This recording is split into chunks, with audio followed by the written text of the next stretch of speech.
Hello, everybody. Welcome to F1 or F Off, your audio pit stop for F1 news, interviews, and race reviews. I'm your host, Gabe. Y soy Idris. We're just continuing from Bueno. the Spanish last episode. I don't know why I changed the pronunciation of my name there.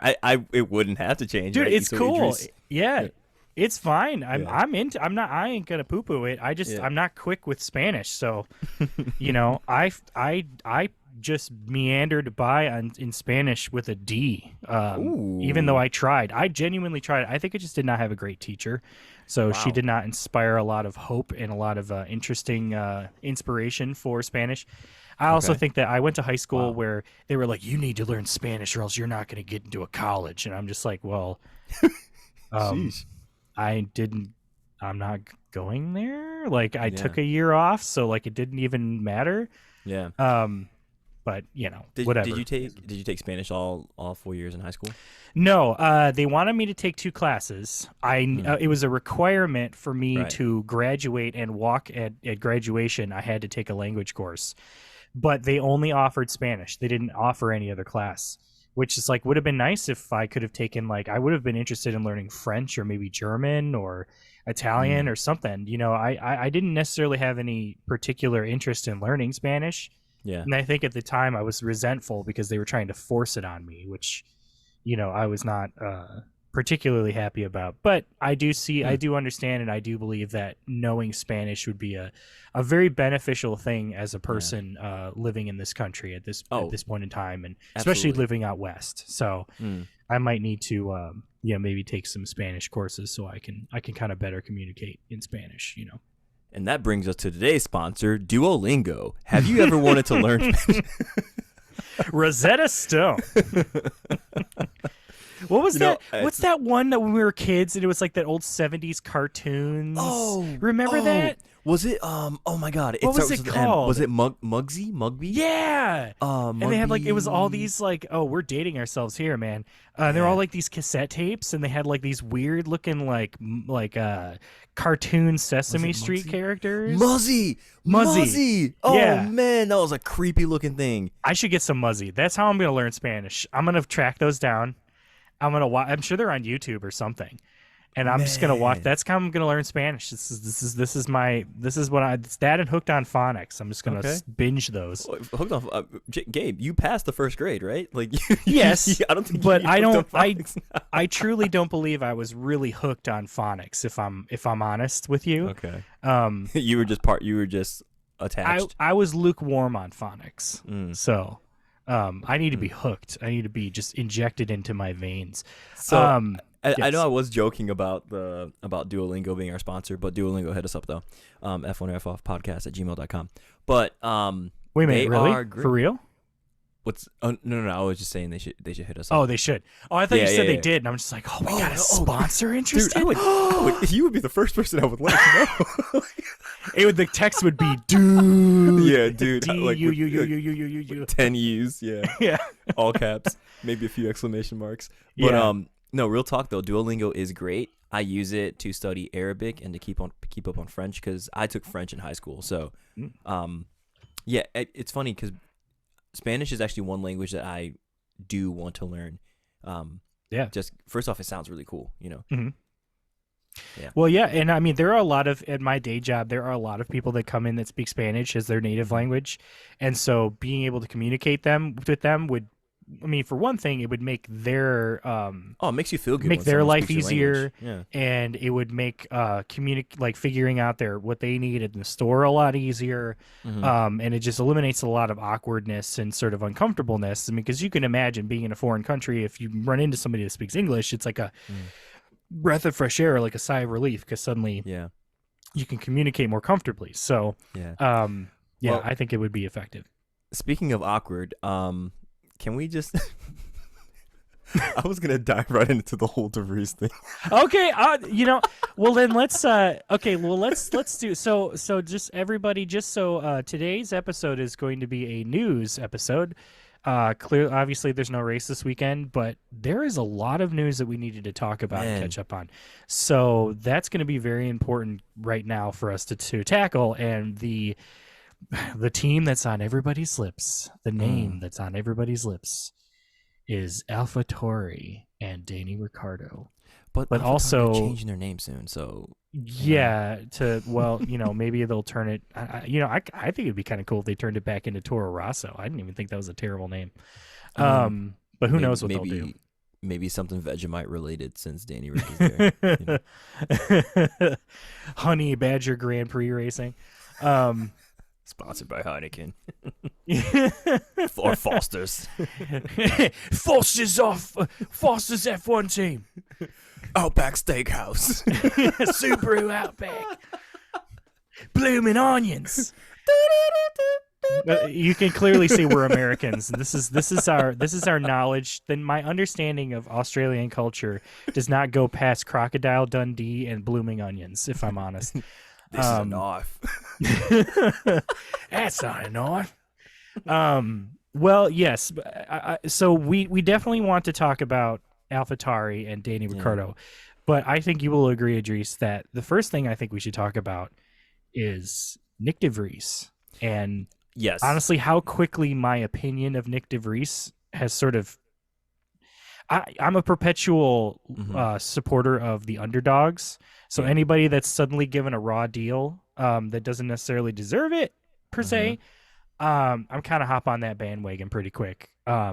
What were your immediate thoughts and reactions when you saw this? Like, how did your week develop as that news came out? Well, I mean, because this dropped on a Tuesday, right? Was it Tuesday? Or I Wednesday think so. week? Yeah, it was early, early in the week. I feel gutted. I felt really, really bad because the way I had a feeling, I was like, the way Red Bull does things, it's either going to go well for De Vries at this team or it's not going to go well, right?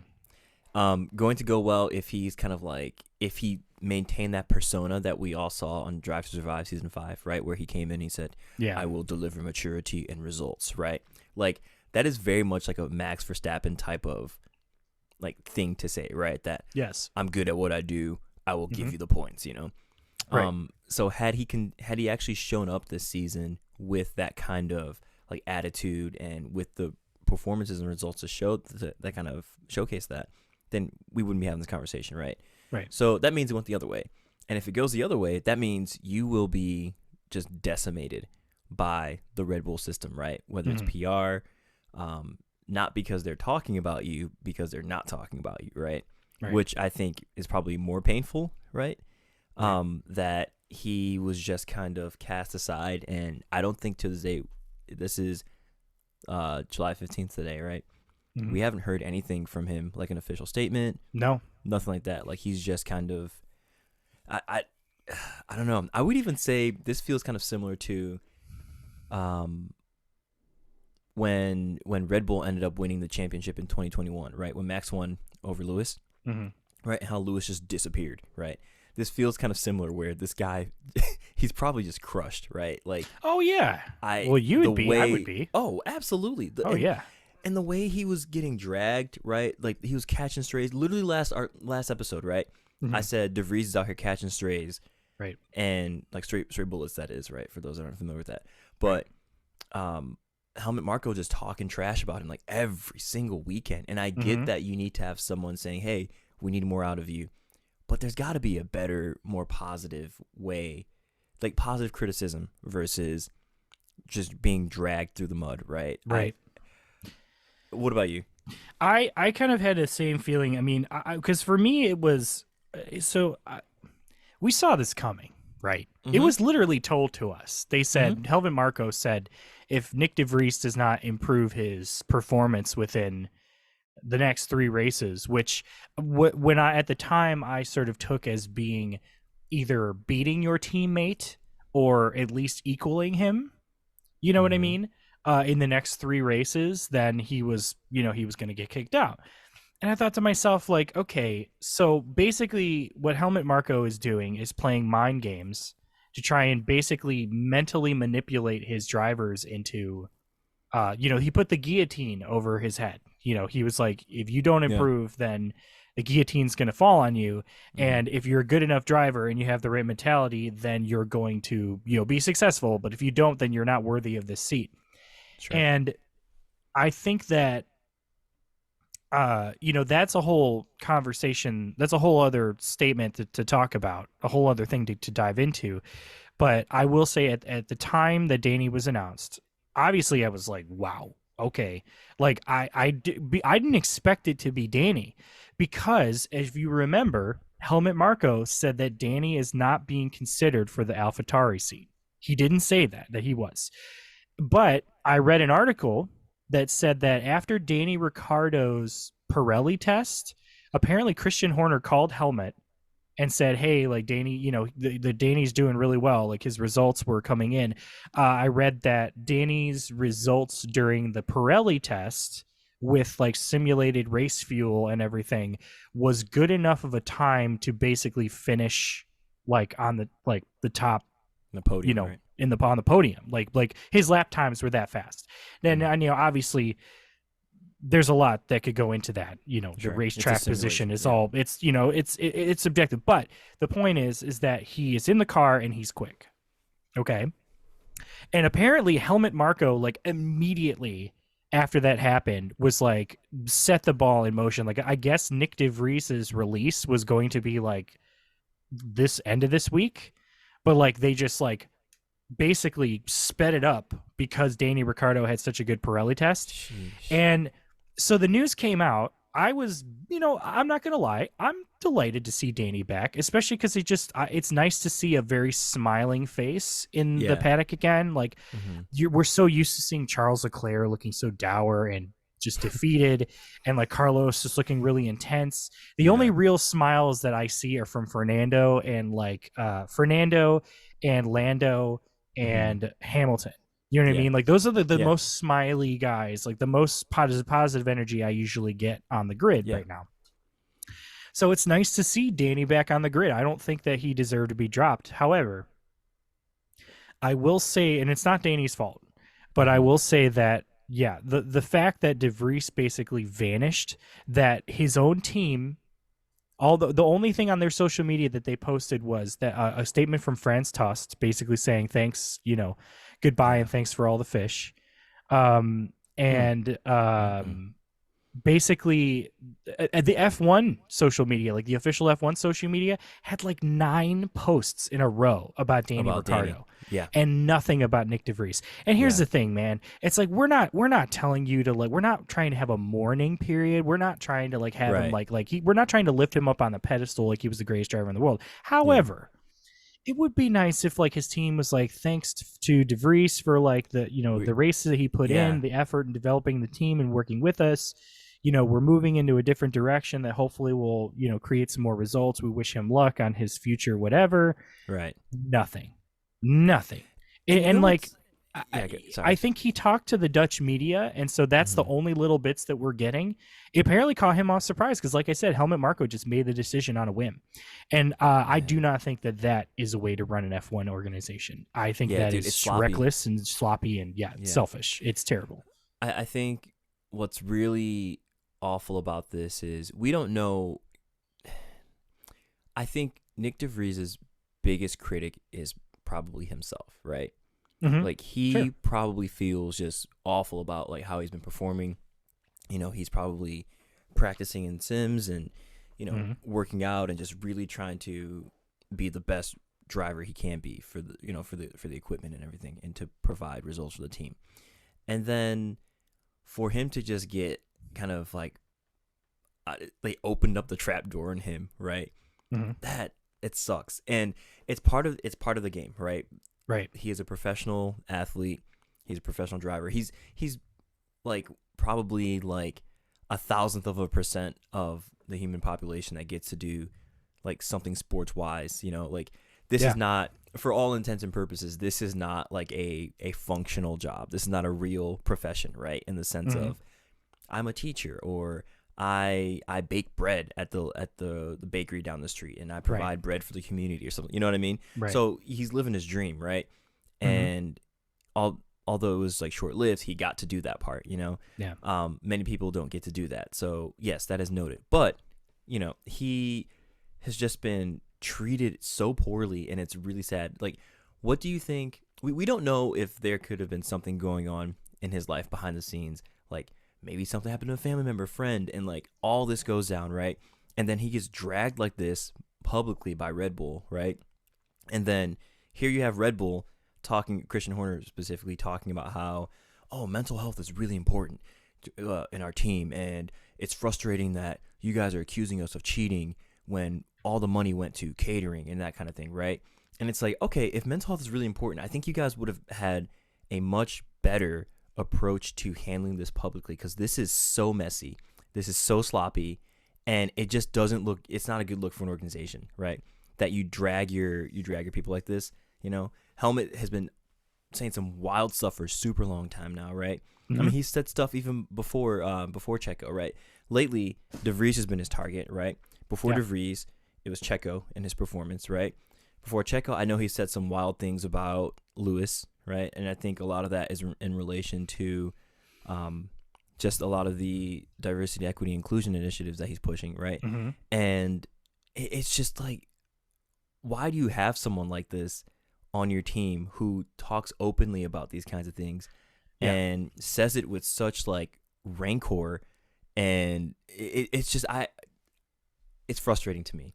Yeah. It's frustrating to me that this is the team that is like the face of the sport right now, and they treat their drivers like this. Yeah. I honestly, when Mercedes was at the top, they knew their platform and they knew how to use it. I mean, I think about the beginning of 2020, or the beginning of the season in 2020. You know, everybody was at home. F1 was just basically delayed. Like people thought there wasn't even going to be a season that year. Right. And then they come back in. You know, everything goes down with George Floyd. And there's all this, there's protests nationwide, and then you see that the Mercedes changed their cars to all black, and you see Lewis Hamilton wearing a Black Lives Matter shirt on the podium, and you see all the teams with like rainbow, like we stand together. You see all this stuff happening. That was one of the moments that I felt so prideful in my sport. I felt so much more attached to it, because I believe it's like, this is a platform that's being watched worldwide. And so it's amazing to see when teams participate in that way and act in that sort of way and sort of react in that kind of way. And Mercedes was like real quick to do it. Like they're right on the bat. They're just like, yep, nope, with Valtteri Bottas, like, I mean, when the way that they handled his transition, it was nothing but respect and just like, it's time for us to just mix things up and move along. When I hear Red Bull talk about mental health, when anything that Christian Horner says, I swear, you take it with a grain of salt, because you mean a chunk, a chunk of salt, like just a big clump of rock salt, because it's so, everything they do is so hypocritical. They behave like some corporate multi-billion-dollar company. You know what I mean? It's like, I'll give an example. So, and this is kind of related to like the whole mental health sort of thing. A lot of these teams, particularly Red Bull, and I think in their junior program too, which I think is so ridiculous that like they have this junior program, and then they very rarely ever promote anybody up from that. Most of the junior drivers that they have end up going to other teams. Okay. And so much of that is because they sort of do these mental games where it's like, if you're not immediately fast and like creating results, then you're out of there. And it's this like cutthroat thing. They're not trying to nurture their drivers. And the thing is if you are a business, there's been plenty of examples of that. Apparently, I have it on good authority that like Nike did this thing where their sales staff were on commission. They were only getting paid like $30,000 a year. They were on commission, and some of these people were able to make like, almost like quadruple their salary because they were selling stuff, but their mental health was so intense, and they had so much like sick leave and people taking off work and people quitting, that what the company decided to do was they doubled everybody's salary, and they got rid of the commission system, and they made sure that they like put in sort of like some mental health like sort of things. They like gave people time off.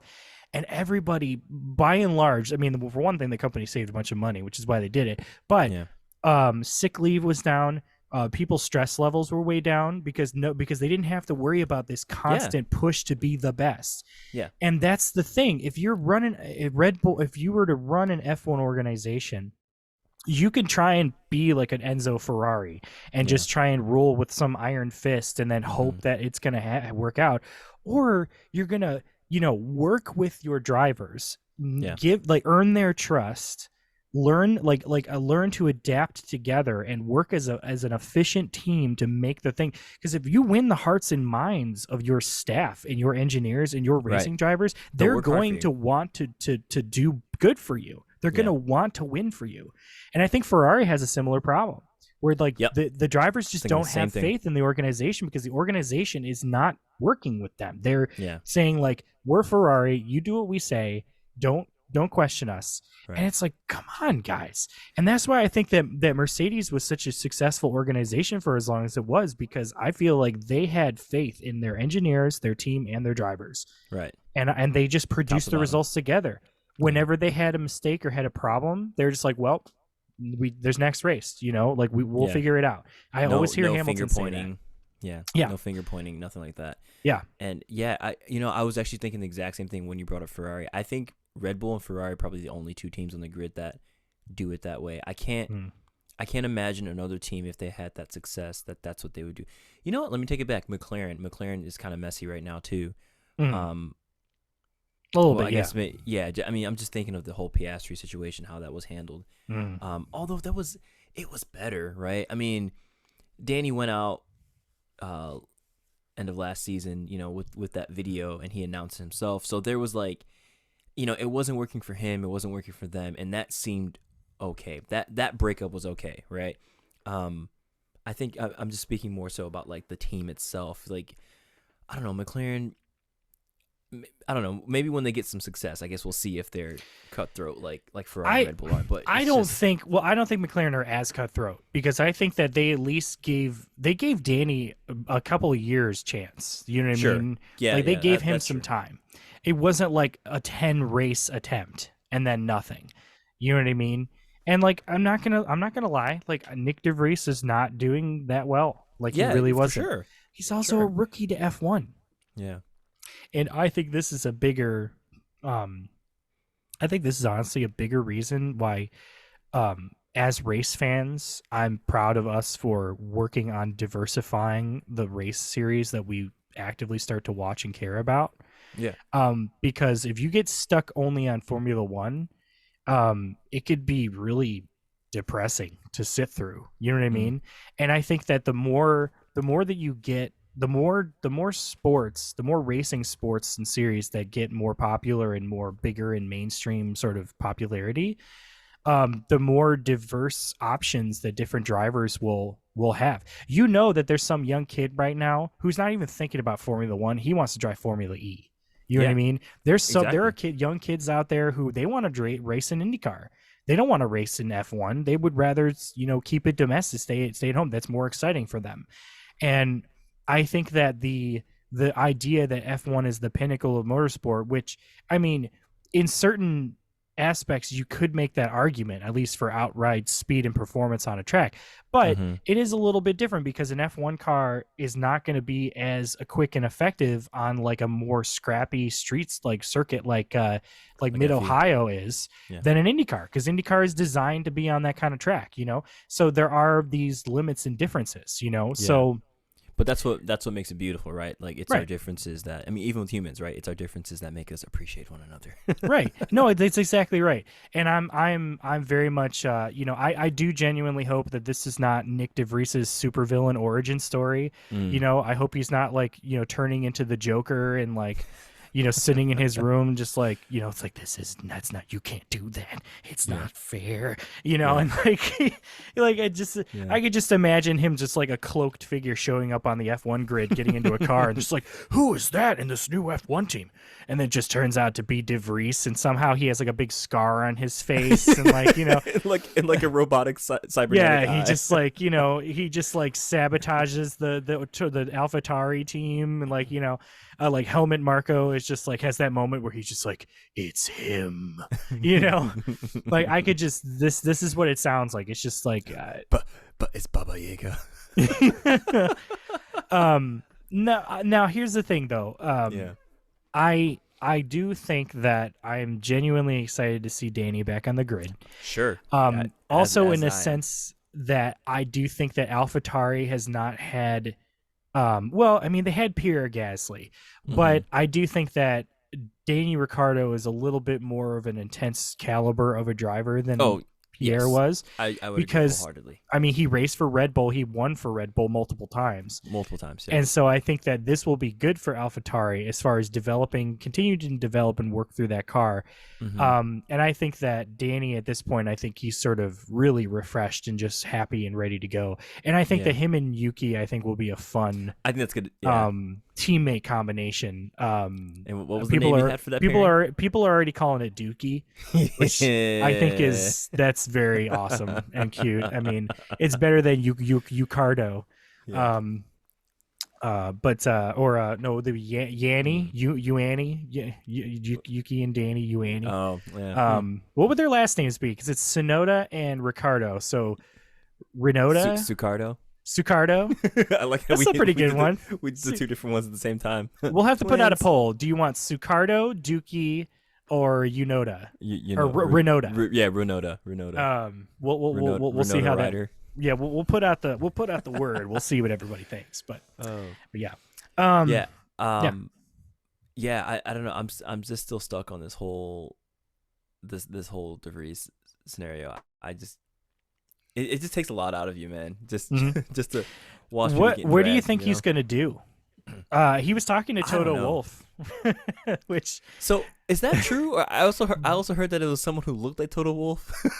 oh yeah, maybe I guess I don't know. I guess that we should So who enough knows? people were saying it was him, but yeah, who knows? I mean, like Yeah. if Toto's out here just like with a fly trap, just catching all these fallen drivers, so be it. Yeah. But I do think that Mick will probably be the one that gets whatever Mercedes opportunity Yeah. before Yeah. DeVries was if DeVries decides to fall into the Mercedes line. So Okay. Now I remember what it was that I wanted to say earlier.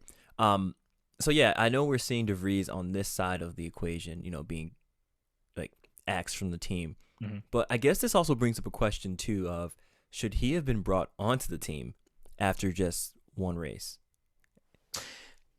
yeah. See that's the other question, right? That's the thing. Helmut Marko is this impulsive dude, and the minute he Mhm. sees a win, he's just like, "That's the guy." Even though it's like, it's different machinery, man. Yeah. It's not the same car. You know what I mean? It's gonna be different. Yeah. I think that Helmut Marko needs to be. They need to just tell him, "Okay, Grandpa, like sit down, calm down. They need to We'll send figure him- it out from here." they need Because to that send him- guy is making decisions. It's just like on a whim for no reason. It's just like Yeah. it's like every businessman, you buy a successful business and then you get bored and you sell it. It's just like I feel like this guy he does not have patience. He's obsessed with people winning, and he wants to just dominate over a sport. I mean, like, would Red Bull be happy if they were the only ones on the grid racing by themselves? You know what I mean? It's like Hmm. you got to take your wins when you can, man. You can't keep forcing everybody to try and you can't be just dropping everybody if they don't win automatically. That's just not how this works. It takes Yeah. time, Yeah. No, that's a good point. But yeah, I think it's something worth looking at that they just like brought De Vries in after one race and. It's like, okay, sure. I mean, it was pretty good that he did that. Like, he outperformed, Latifi. Yeah. R.I.P. He's not. He's not. Yeah. His career. His career. F1 career, we R.I.P. mean. Yeah. Miss you, dude. Real quick, I was gonna say, like, I know there's some other things we want to talk about, but I think just to keep in line with all the stuff about like mental health and people behaving correctly, we got to Yes. talk about Brundle. Like, Yes. yeah, Yes. we're calling that the Brundle Blunder. That's what I called it. Yeah, I'm with you. The Brunder. I'm surprised Yeah. nobody else has done that. I mean, come on, Yeah. guys. It writes itself. So yeah, give the fam the Well, deets on what happened with Brundle. if you follow us on Instagram, or any social media, well, I don't think I put it on TikTok. I did do a reel where I talked about this a little bit, and I linked a post to our friend Elizabeth Blackstock's article on it, which the reason why I like posting stuff that she does, just because everything she says is very to the point and succinct, and it's also so well backed up with history and knowledge. She does her homework in the best, and like better than a lot of journalists do. So I trust most of everything that she says, like without any hesitation. But essentially, if you're not aware of what happened at the British Grand Prix, Martin Brundle is going around doing the grid walk, and the actress Cara Delevingne was on the grid. She the only thing I really remember, I don't watch a whole lot of movies, but I do remember she was in that movie with Valerian. She was in Valerian, yeah. I wanted that movie to be so good. I know, me It too. was not. It's like I love Fifth Element, and it was like the inspiration and source material for it, and it was with the same director, and it just did not translate, and it's such a bummer. It looked so cool. I did. But anyway, that's another conversation. Yeah. But she was hired by Alfa Romeo to do some PR. So they have a whole video of her going in, like doing some test runs, sitting in the car, talking to the team. And she apparently has an interest historically in motorsport. Apparently she like drove, she like got a chance to like drive around an FE car or something. And like, oh, that's sick. She, you know, she's not, this isn't just some random celebrity that was just dropped into this. Like apparently she like is interested in the sport, and has for a couple of years now. But even if she is a random celebrity, even if she is a random celebrity, irrelevant. Yeah. But anyway, you know, this is just for the dudes like, well, she's just an actress. Why you sound like Droopy Dog? Because that's what they all sound like in my brain. Any weird, like, you know, internet troll, that's what they sound like to me. Any mansplainer, they sound like Droopy Dog in my head. But anyway, so she was out on the grid. Martin Brundle sees her, and he wants to try and give her an interview. Now, apparently, she was told ahead of time by the F1 organizers to not give Martin Brundle an interview. Alfa Romeo said that she was not to be given, that she's not going to do an interview with Brundle. I can only imagine. I don't know exactly why they said that. I mean, I can only imagine it's maybe for time, maybe because she has other obligations that they had to make sure she was ready for. Who knows?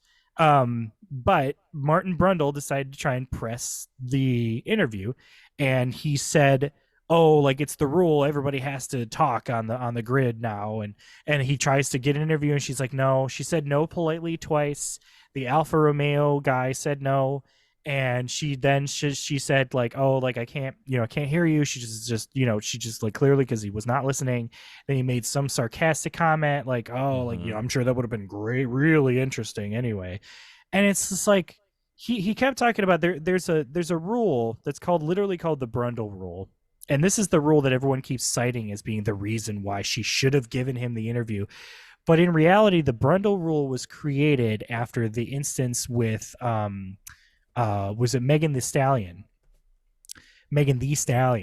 at what was it, Miami, I think? No, it was Austin. I think it was Austin, where he asked her to rap for him, and she politely said no, and the bodyguard like jumped in and like, you know, was like, you know, kind of put himself between Brundle and her. And so the rule specifically says that bodyguards are not allowed on track, and that's the Brundle rule. I gotta say real quick too about that. Like, yeah, like just being aware of your surroundings is really important, right? And like, I know Megan Thee Stallion was there as herself, right? As the rapper, right? But like, there's a weird feeling when an older dude just says, hey, why don't you rap for me? It feels weird. Yeah. You know, there might not be any like weird, like any negative undertones there or anything, but it's just odd. Like, well, the optics are not great because historically, think about that. Just historically, think about how many like people of color in this country's history have been approached by privileged white men saying dance for me, or, you know, do this for me, you know, just with like, the optics of it are not good, and it was a stupid thing to say. I'm sure he thought he was being silly and clever, right? But it just not, they always do, not great. Just, and here's a couple of things to keep in mind. Apparently Martin Brundle hates doing the grid walks. He doesn't like doing it. Then don't do it. No one's Exactly. asking you to. Well, apparently somebody is, because he keeps being shuffled out there. Honestly, if you're gonna have anybody, here's my, okay, this is just my opinion, okay, and I'm gonna get your opinion on this. You tell me what you think. When it comes to the F1 grid walk and somebody going out there and having a microphone, the two things here. Yeah. One, get somebody on there who is not a commentator, like a live commentator. Like get like Will Buxton, get Yeah, he'd be great at that.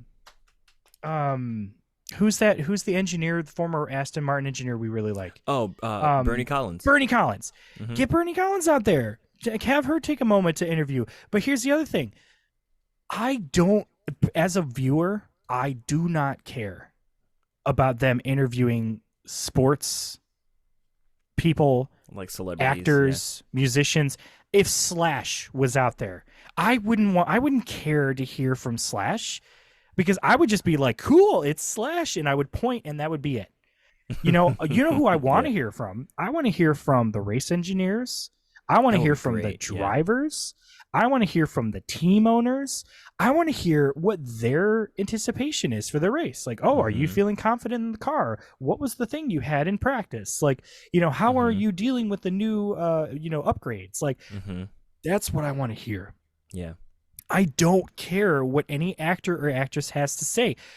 If they tell you no, don't try and push the question. Let them just walk around and meander around on the grid and just be there for whatever pictures, photo op, publicity, chat with whoever. Just let it be. The fans, we don't care. Most of us don't care. I do. Yeah. It doesn't bother me. It doesn't matter to me. I'm sure maybe somebody thinks it's interesting, I guess. Yeah, and I think just to clarify, we don't care as in like just leave them be. Yeah, that's what it is. Yeah, it's not that I don't want to hear from Cara Delevingne, as in I don't like her. I don't want to hear from. It's not that. It's just that if we were in a context of like a movie premiere that she was starring in, then yes, I want to hear from her. If she is there specifically to promote something related to the content that I'm watching, then yes, I want to hear from her. But if she's just there to enjoy the race and do some PR for Alfa Romeo, let her be. Take a picture of her, show that she's there, but then. And move on. Then move on. And also when she or anyone else says no, that's fine. That's it. Don't make a sassy comment. Right. Don't force it. Think about, like I said previously, be aware. Think about power dynamics here, right? Think about, there's always context around everything, right? Like, just I was thinking about don't do anything that gives you a bad look, Yeah, I was thinking about this. I think this was the Miami Grand Prix. Remember when Martin Brundle he was trying to get an interview with somebody? It was Dwayne Wade. Was it Dwayne? Remember when Jackie Stewart had to try and intervene? He tried to intervene to get an interview for Martin Brundle.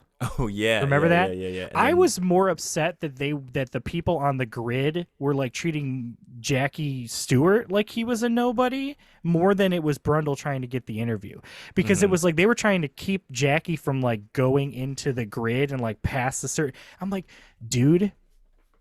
Jackie, as far as I'm concerned, Jackie Stewart should be allowed to go anywhere and everywhere that he wants to go at any given Formula One grid paddock. If he wants to go into the Ferrari garage, he should be able to go into the Ferrari garage, because it's Jackie Stewart. I mean, he's not going to be shepherding around secrets to other teams. He's just this guy who has done so much for this sport as far as safety goes, and like unionizing drivers and like making sure everybody is on equal footing, and like. He, that guy, for me, it's just like he should get the golden pass for everything. Martin Brundle's trying to interview people, whatever, Speaking of Jackie Stewart, hopefully he has a good recovery. Apparently he had a stroke about a week back, so I did not see that. Here's to a speedy recovery. Good.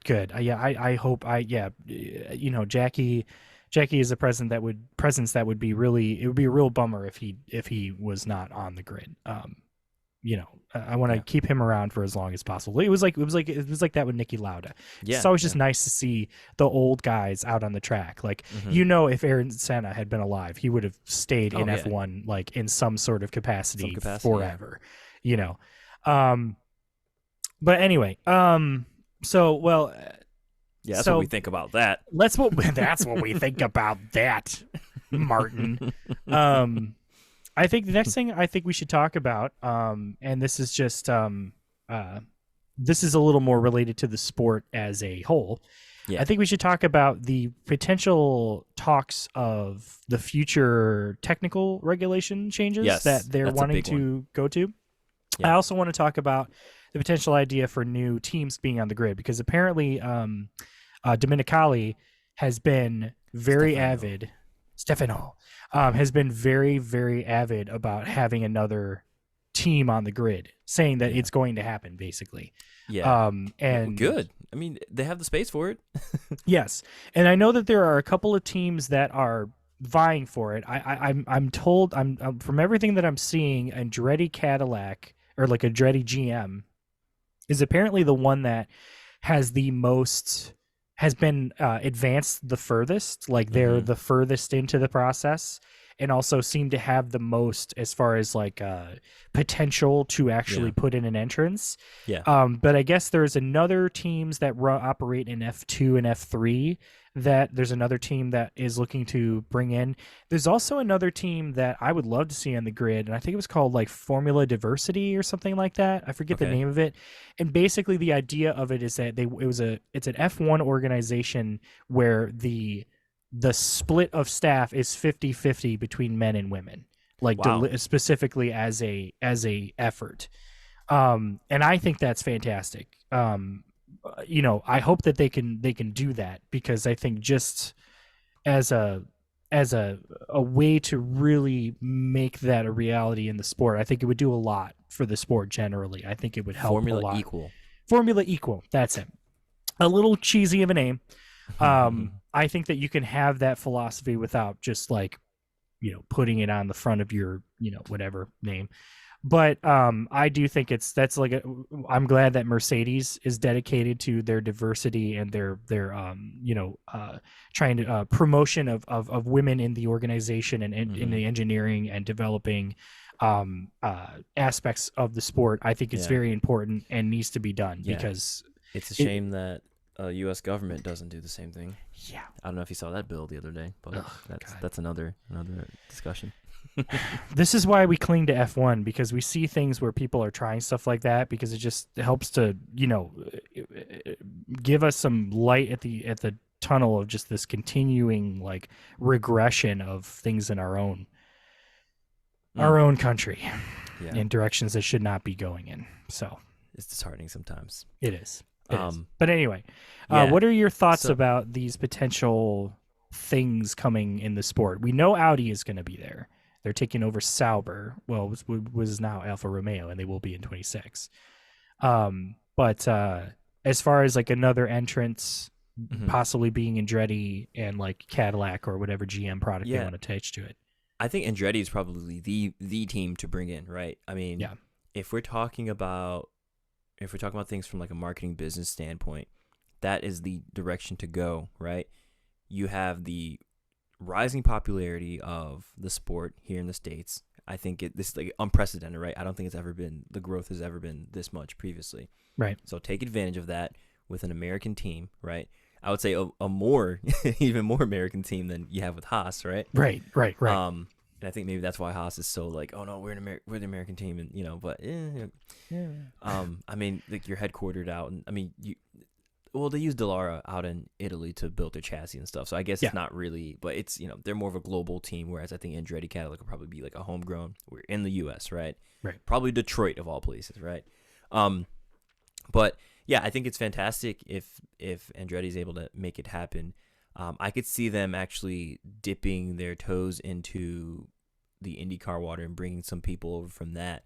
Because remember, Colton Herta was like on the short list of being pulled up to Red Bull, right? So I think Andretti would really try to go that whole American path and just get some Americans on the grid, have an American headquarters, an American team, like the red, white, and blue. It's going to be, they would really, really go all out. And I don't know if like the other teams are happy about that. I don't know. I feel like there's a lot of hate and animosity towards Andretti, the Andretti team. I don't Right. know if it's because of the family. I really don't know too much about the history about what where the Andretti stand with like the FIA and Formula One, right? Like, I mean, Yeah. of course, Mario raced in F1 and everything, but Right. like, is there any bad blood between the family and organization or something like Mm, that? Because I don't think this is the yeah. first time it's come up that they wanted to join, right? Yeah, it's not. So I am very fortunate that uh I am dating somebody who basically grew up as a Andretti fan, but also very much plugged into the Andretti network as being like going to their races, meeting them multiple times, knowing them for years. And so there's a lot of little bits of history and sort of feelings of how they sort of feel of between the sport that I've heard. Mm. And I guess like there was some sort of like um animosity, or like there's some sort of bad blood between like kind of Michael Andretti and Formula One, as being like not being able to get into Formula One, Mm-hmm.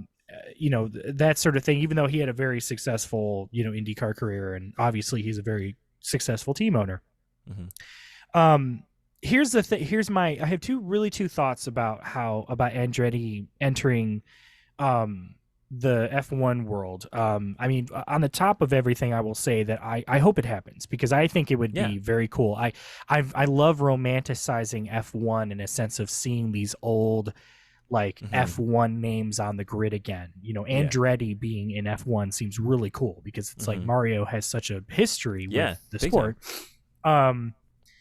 I think that Andretti has teams in, obviously, most notably in Indy, in the open wheel world, in Indy and in Formula E.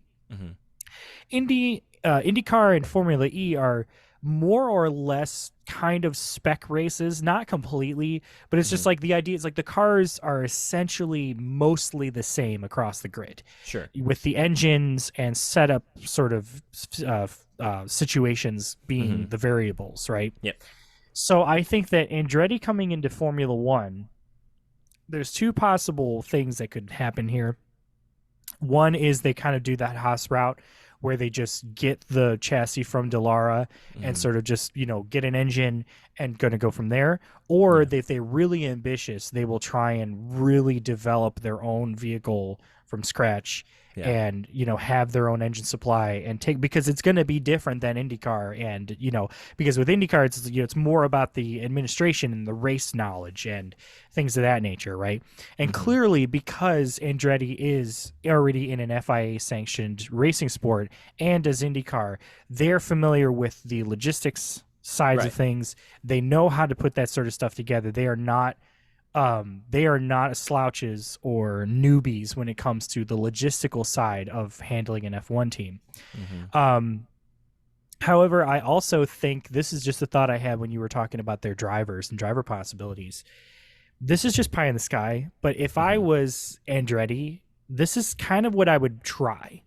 I would, if they got the F1 bid and they're on the grid for 26. Yeah. I would approach Roman Grosjean, be like, "Hey, you were in F1. How do you feel about coming and driving for our team in F1, getting us on getting the ball in motion, getting us up to speed? Just do a season.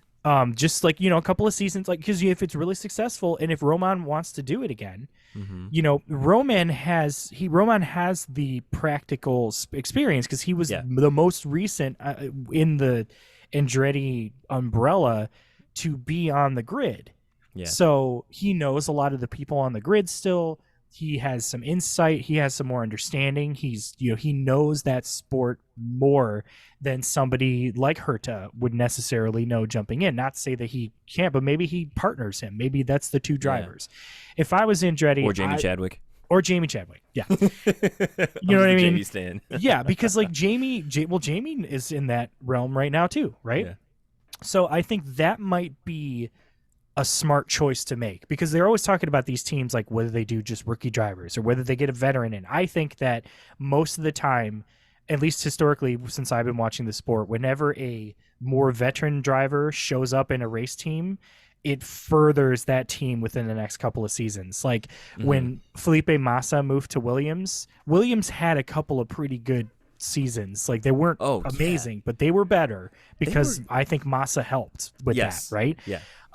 What happened when Sebastian Vettel jumped into Ferrari? They Mhm. started winning for a bit. You know what I Mhm. mean? They were doing more competitively.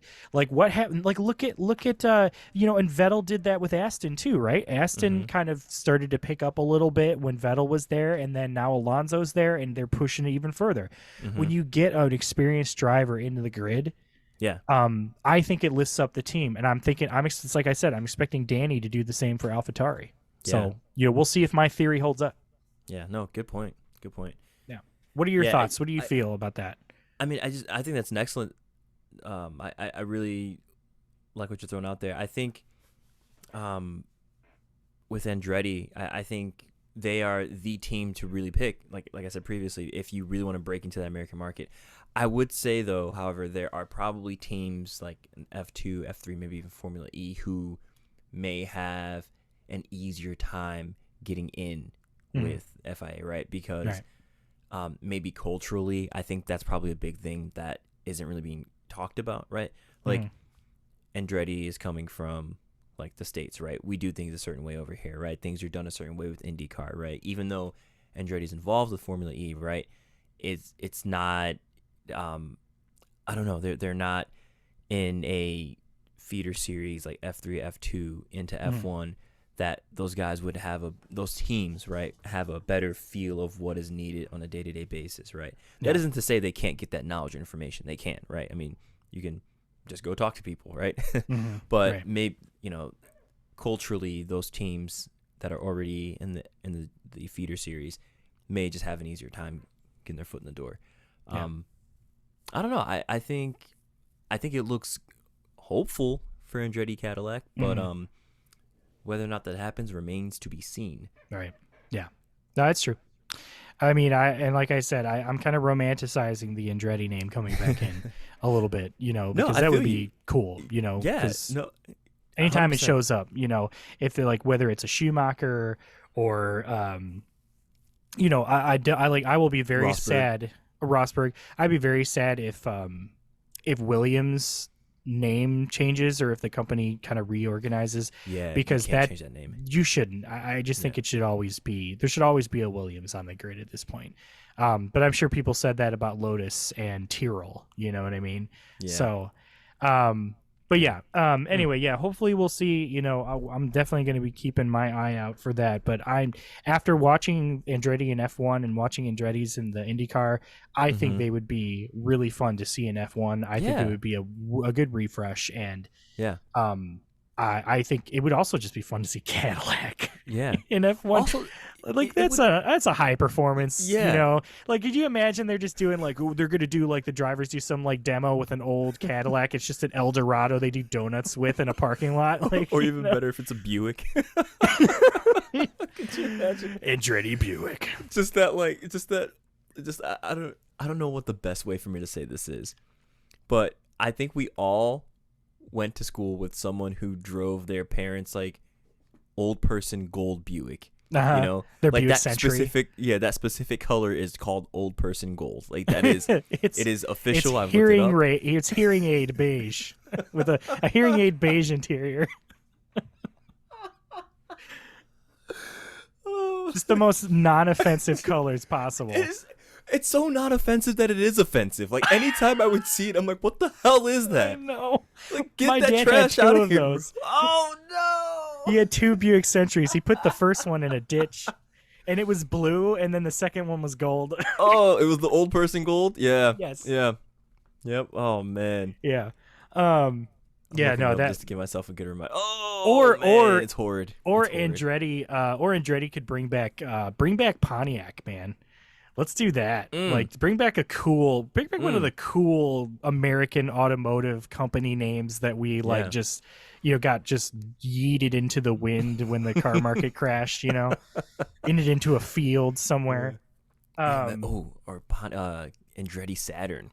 That'd be a good one. Just a plastic F1 car. A plastic. Well, yeah. They're already mostly composite material. So, yeah. No, if you bring back Oldsmobile, then it would just have to be made of wood and like fiberglass and asbestos. You know.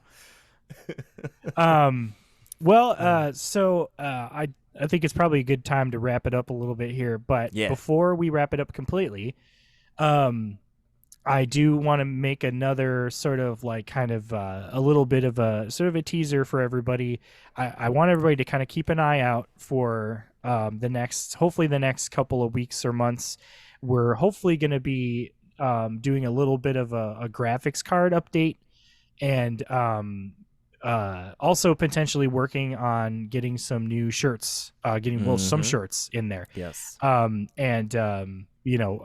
and I are talking about it. We're thinking of some other possibility stuff that we can put in. So definitely be ready for that. It's gonna look sweet. I'm really excited because I want to walk around with a shirt of my own Yeah. podcast, especially go to races with. That Yeah. way I can just be like, people can see it, and maybe we'll put, I don't know, I don't want to be too I don't want to be too like sort What, of, brazen? yeah, I don't want to put like a big QR code on the back of my shirt that people can scan to get to our podcast, even though that would be the smart marketing decision It's to the do. best thing to do. Yeah. I don't know if anybody would want to buy that shirt. Maybe I'll just print out my own QR code. Mm. Do we have a QR code for our linked tree? We do not, but I mean, we can easily make one. We should make one so that I can print it out and just have it on like a That'll be our poster or shirt. something. Oh, that'll be our shirt.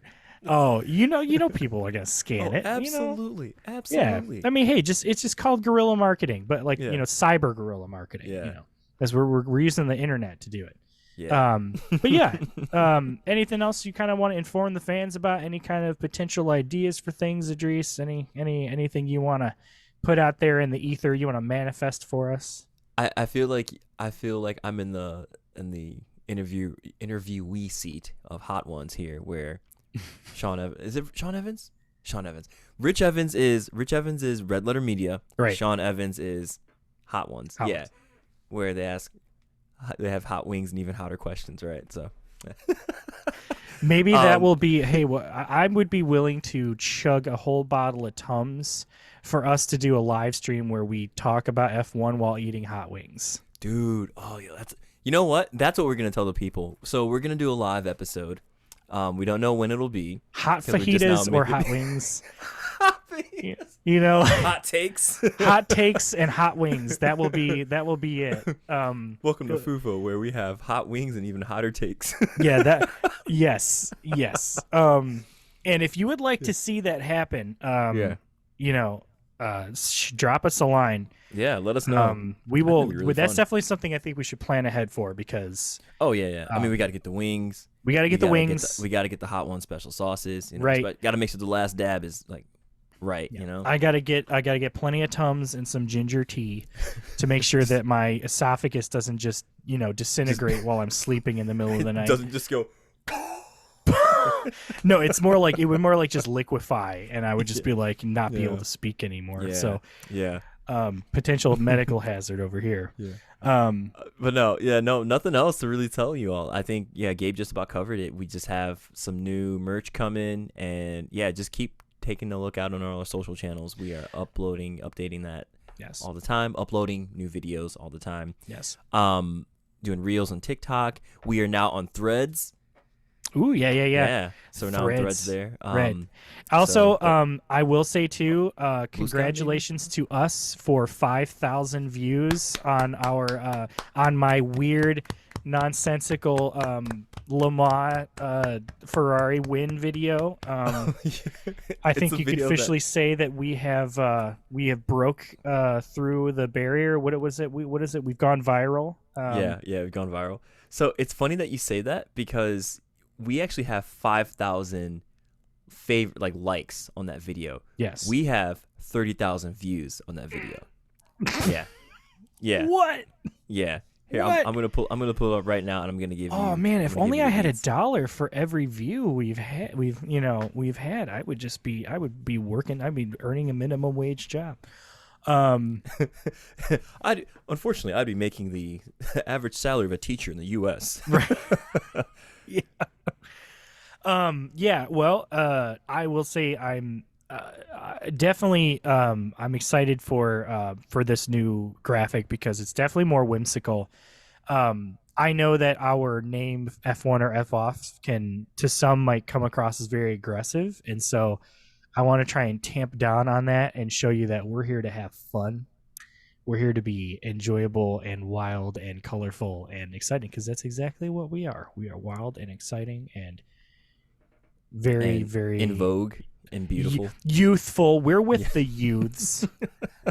We're not driving around in a gold Buick Century. I just hate that car so much. With a AAA membership and and Catholic AM 820 radio bumper sticker on the back. Going to breakfast after church on Sunday. I think I'll get the pancake special. Is this Downton Abbey now? Yes, apparently. Would you like some tea and crumpets, dear? All right. Okay. Well, should I do? I'll do the outro. I'll do the outro in that voice. Well, thanks for listening to F1 or F off. You can find us anywhere you listen to podcasts. And now you're Irish? What is this? If you want to hit us up, you can find us on Instagram, TikTok, YouTube, and Twitter at F1 or F off. Email us at F1 or F off podcast at gmail.com. Give us a 5-star review wherever you listen to your podcast. Be sure to share with family and friends and villains. Capital. Oh, man. All right, everybody. All right. Just slow that down if you didn't hear me, if it was really quick. But, you know what to do. Hit that like and subscribe button. Smash that button.